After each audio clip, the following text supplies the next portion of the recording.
दिल्ली के जामिया यूनिवर्सिटी में 3 प्रोफेसरों के खिलाफ मुकदमा दर्ज हुआ है क्योंकि वो वहां पे एक दलित कर्मचारी को कन्वर्ट करने के लिए प्रेशर दे रहे थे। वो एक दलित कर्मचारी को कह रहे थे कन्वर्ट हो जाओ, तुम्हारे साथ भेदभाव बंद हो जाएगा, नहीं कन्वर्ट होगे तुम्हारा प्रमोशन रुक जाएगा। जामिया यूनिवर्सिटी एक माइनॉरिटी यूनिवर्सिटी है। वैसे तो जामिया पहले सबके लिए थी, लेकिन 2004 में कानून बना के कांग्रेस ने उसको माइनॉरिटी यूनिवर्सिटी घोषित कर दिया। दूसरा, ये कन्वर्जन कोई सामान्य व्यक्ति नहीं कर रहे हैं, मुल्ला मौलवी नहीं कर रहे हैं, बल्कि यूनिवर्सिटी के प्रोफेसर कर रहे हैं। इससे आप समझ सकते हैं कि सोच कैसी है। भारत की पूरी डेमोग्राफी बदलने का मूल कारण धर्मांतरण है, और यह धर्मांतरण आज से नहीं हो रहा है। 15वीं शताब्दी में भारत में एक भी मुस्लिम नहीं था, सब के सब हिंदू थे। 15वीं शताब्दी में आज का जो अफगानिस्तान जो पहले गंधार कहलाता था, वहां भी 100% हिंदू थे। आज का पाकिस्तान जो पहले कैकेय कहलाता था, जहां से माता कैकेयी आई थी, वहां भी 100% हिंदू थे। आज का बांग्लादेश जो पहले ईस्ट बंगाल कहलाता था, वहां भी 100% हिंदू थे 15वीं शताब्दी में। यानी 500 साल पहले पूरे भारत में 100% हिंदू हुआ करते थे। लेकिन आज गंधार अफगानिस्तान हो गया, कैकेय पाकिस्तान हो गया, ईस्ट बंगाल बांग्लादेश हो गया, और बाकी तो छोड़िए, भारत के 9 राज्यों की डेमोग्राफी बदल चुकी है। भारत के 200 जिलों की 800 जिलों में से 200 जिलों की डेमोग्राफी बदल चुकी है। भारत के 6000 तहसीलों में से 1500 तहसीलों की डेमोग्राफी बदल चुकी है। उसका मूल कारण धर्मांतरण, घुसपैठ, जनसंख्या विस्फोट।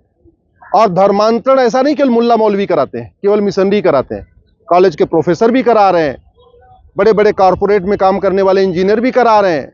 यूपी में तो एक बहुत सीनियर IAS ऑफिसर भी पकड़ा गया। तो जो जहां है वहीं कन्वर्ट करा रहा है। और क्यों? क्योंकि पहली बात तो शिक्षा हमने ठीक से नहीं किया। जो मुगलिया शिक्षा थी, मदरसे चल रहे थे, उसको हमने बंद नहीं किया। दूसरा, हमने शिक्षा का भारतीयकरण नहीं किया। समाधान शिक्षा का भारतीयकरण, दूसरा कानून का खौफ। मुगल यहां सत्ता के लिए नहीं आए थे, मुगल यहां पे केवल और केवल इस्लाम का प्रचार करने आए थे। अंग्रेज यहां सत्ता के लिए नहीं आए थे, अंग्रेज केवल और केवल क्रिश्चियनिटी का प्रचार करने आए थे। यह धर्मांतरण हमारी राष्ट्र की सुरक्षा के लिए खतरा है। राष्ट्र की सुरक्षा के लिए जो खतरा होता है, उससे निपटने के लिए हमारे पास कानून है, NSA, नेशनल सिक्योरिटी एक्ट।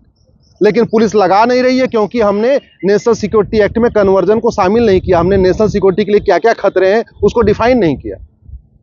धर्मांतरण देश की एकता अखंडता के लिए खतरा है। जिन 9 राज्यों में हिंदू खत्म हो चुके हैं, 1500 तहसीलों में खत्म हो चुके हैं, 9 राज्यों में 800-200 जिलों में खत्म हो चुके हैं, वहां एकता अखंडता खत्म हो चुकी है, भाईचारा खत्म हो चुका है, संविधान काम नहीं करता, लोकतंत्र वहां खत्म हो चुका है। इसके बावजूद हमने UAPA नहीं लगाया आज तक किसी भी धर्मांतरण कराने वाले मिशनरी और जिहादी पे। क्यों? क्योंकि हमने UAPA में जो देश की एकता अखंडता के लिए खतरा है, वो हम कहीं डिफाइन ही नहीं किया कि धर्मांतरण देश की एकता अखंडता के लिए खतरा है। धर्मांतरण एक वेजिंग वॉर है। अल्टीमेटली भारत की डेमोग्राफी बदलने के लिए तो यहां पे मुगल आए थे, भारत की डेमोग्राफी बदलने के लिए यहां पे अंग्रेज आए। ये इनडायरेक्ट वॉर है, लेकिन वेजिंग वॉर की धारा भी है। पहले इंडियन पिनल कोड में भी थी, आज की डेट में जो भारतीय न्याय संहिता आई उसमें भी वेजिंग वॉर है। लेकिन वेजिंग वॉर क्या होता है, वेजिंग वॉर किसको माना जाएगा, धर्मांतरण वेजिंग वॉर है कि नहीं है, ये हमने उसमें डिफाइन नहीं किया। इसलिए पूरे देश में कोई भी पुलिस वेजिंग वॉर की धारा नहीं लगा रही कन्वर्जन कराने वाले मिशनरी और जिहादियों को। धर्मांतरण एक ऑर्गेनाइज क्राइम है, कई लोग मिलकर करते हैं, संगठित अपराध है। कोई उनको लिटरेचर देता है, कोई उनको डायरेक्शन देता है, कोई उनको पैसा देता है, सब कुछ अलग अलग करते हैं। इसके बाद भी हम गैंगस एक्ट नहीं लगा रहे, गुजकोका नहीं लगा रहे, मकोका नहीं लगा रहे। सबसे बड़ा देशद्रोह है धर्मांतरण। भारत के लोगों को, हिंदुओं को, जो वसुधैव कुटुंबकम को मानते हैं, नारी तू नारायणी को मानते हैं, संविधान को मानते हैं, समता समानता समरसता को मानते हैं, उनको ऐसे विदेशी रिलीजन में कन्वर्ट कर देना जो सबको एक समान मानता ही नहीं, जो महिला पुरुष को समान नहीं मानता, जो सभी इंसान को समान नहीं मानता, जहां पे बोलने की आजादी नहीं है, सोचने की आजादी नहीं है, तर्क करने की आजादी नहीं है, न इक्वलिटी, न जस्टिस, न लिबर्टी, न फ्रेटर्निटी, न यूनिटी, न नेशनल इंटीग्रेशन, जहां पे राष्ट्र प्रथम का कोई कॉन्सेप्ट नहीं है, ऐसे रिलीजन में कन्वर्ट करना सबसे बड़ा देशद्रोह है। और देशद्रोह की धारा है, नई वाली भारतीय न्याय संहिता में भी है। लेकिन देशद्रोह क्या होता है हमने उसमें डिफाइन नहीं किया, इसलिए धर्मांतरण कराने वाले मिशनरी और जिहादियों के ऊपर देशद्रोह की धारा नहीं लग रही। इसीलिए धर्मांतरण चल रहा है। धर्मांतरण तब रुकेगा ना जब कानून का खौफ होगा।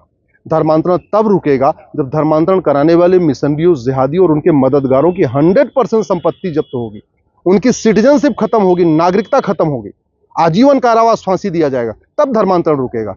तू मैं करने से धर्मांतरण नहीं रुकेगा, नूरा कुश्ती करने से धर्मांतरण नहीं रुकेगा, बतौलेबाजी से धर्मांतरण नहीं रुकेगा। और एक बात और जो सबसे इंपॉर्टेंट मैं पूछना चाहता हूं, जब कोई हिंदू अपनी जाति नहीं बदल सकता, एक दलित ब्राह्मण नहीं बन सकता, एक ब्राह्मण दलित नहीं बन सकता, एक क्षत्रिय वैश्य नहीं बन सकता, एक वैश्य क्षत्रिय नहीं बन सकता, एक जाट आदिवासी नहीं बन सकता, एक आदिवासी जाट नहीं बन सकता। जब हिंदुओं में अपनी जाति बदलने का प्रावधान नहीं है और संविधान भी जाति नहीं बदलने देता है, तो फिर वही हिंदू अपना धर्म कैसे बदल लेता है? कैसे बदल सकता है? मैं ब्राह्मण हूं, मैं कोई और जाति नहीं अपना सकता, संविधान इजाजत नहीं देता, कानून इजाजत नहीं देता, तो फिर मैं अपना हिंदू धर्म कैसे छोड़ सकता हूं? आप मान लीजिए वैश्य हैं, आप जैन हैं, माहेश्वरी हैं, जो भी हैं, जब अपनी आप जाति नहीं बदल सकते, फिर आप अपना धर्म कैसे बदल सकते? आप यादव हैं, पटेल हैं, पासवान है, सैनी है, जो भी है, जब आप अपनी जाति नहीं बदल सकते, फिर आप अपना धर्म कैसे बदल सकते हैं? इस पे बहुत गंभीरता के साथ चर्चा होने की जरूरत है। तो जैसे जाति बदलना अपराध है, फर्जी डॉक्यूमेंट बनवाना अपराध है, वैसे ही धर्म बदलने, धर्मांतरण भी गंभीर अपराध घोषित होना चाहिए। धर्मांतरण कराने वाले मिशनरी और जिहादियों पे एनएसए लगना चाहिए, यूएपीए लगना चाहिए, देशद्रोह की धारा लगना चाहिए, वेजिंग वॉर की धारा लगना चाहिए, गैंगस्टर एक्ट लगना चाहिए, 100% संपत्ति जब्त होना चाहिए, इनकी नागरिकता खत्म होनी चाहिए, इनको आजीवन कारावास, फांसी देना चाहिए। यही तरीका है धर्मांतरण रोकने का और यही तरीका है भारत को बचाने का। नहीं अगर हमने बचाया तो एक बात याद रखिएगा, दुर्योधन का ननिहाल गंधार अब आज की डेट में अफगानिस्तान कहलाता है, वहां आतंकवादियों का संगठन तालिबान राज कर रहा है। राजा भरत का ननिहाल कैके, जहां से माता कैकेयी आई थी, अब आज उसको पाकिस्तान कहते हैं, आतंकवादियों का मुख्यालय है वहां पाकिस्तान। ईस्ट बंगाल, जहां पहले दुर्गा पूजा होती थी, जैसे वेस्ट बंगाल में दुर्गा पूजा होती थी, ऐसे ईस्ट बंगाल में दुर्गा पूजा होती थी। दुर्गा पूजा करने वाले वहां से खत्म होते जा रहे हैं, दुर्गा पूजा कराने वाले भी खत्म होते जा रहे हैं, सारे दुर्गा मंदिर भी खत्म होते जा रहे हैं, सारी दुर्गावाड़ी भी खत्म होती जा रही है। भारत के 9 राज्यों से भी खत्म हो चुके हैं, 200 जिलों से भी खत्म हो चुके हैं, 1500 तहसीलों से भी खत्म हो चुके हैं। बॉर्डर की 100% 300 तहसीलें हैं, 300 की 300 तहसीलों से खत्म हो चुके हैं। अगर अभी भी धर्मांतरण नहीं रोका, घुसपैठ नहीं रोकी, जनसंख्या विस्फोट नहीं रोका, तो 25 साल के बाद इसके भयानक परिणाम दिखाई पड़ेंगे और वही होगा 2047 में जो 1947 में हुआ था।